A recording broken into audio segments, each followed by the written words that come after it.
Welcome my good smiling friends. I'm here today to show you 5 hidden gems from Calvin Klein. I know what you're thinking. I used to think like that. Calvin Klein makes me think of cheap quality, of entry-level designer, of fragrances that doesn't last too long and that are pretty much generic. I know, and one of the reasons is that they released so many flankers of the CK1 that were and are so pointless that you don't want to smell anything new or old from Calvin Klein because you don't think you're gonna find anything interesting in there. But if you have the patience to browse through all of their fragrances, you can find some really nice hidden gems. And let me show you some of them. The first one is actually a flanker of the CK1, which is called CK All. And this one feels like a more updated version of CK1, where it's brighter. It has even like a fruity side to it, but mostly this is a white floral fragrance with bright citruses, very uplifting, and then dries down to a bit of that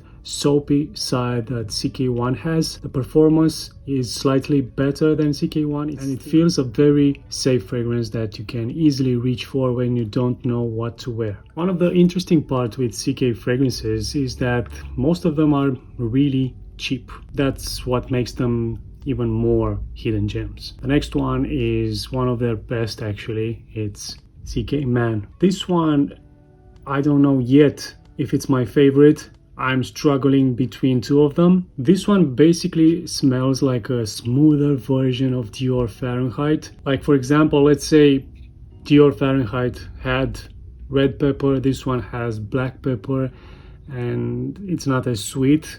It's more woodier. I actually prefer this over Dior Fahrenheit. I know it might sound ridiculous, but the performance of this one is actually good. It's enough for my needs, and sometimes I feel like Dior Fahrenheit is a bit too much. The next one is the one that I don't know if I find it better or if I like it better than the CK Man. I'm struggling between these two. So this was CK Man and this one is CK Reveal for Man.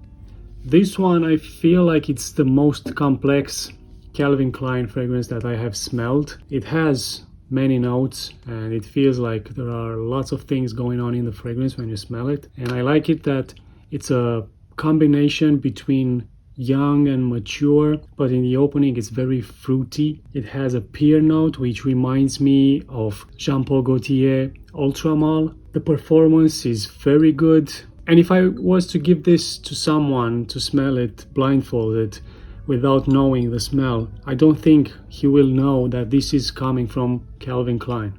And the same goes with the women's version of the Reveal line. This again feels like a combination of young with mature. It feels like a more serious fragrance, even though it's fruity, it's floral, but it has more florals, making it more professional, like for a serious woman. Performance really good as well on this one. It has like a flower nectar sweetness. I wouldn't say it came from Calvin Klein. It feels complex as well. And the last one is the strongest Calvin Klein fragrance that I have tried, and probably one of the longest lasting designer fragrances.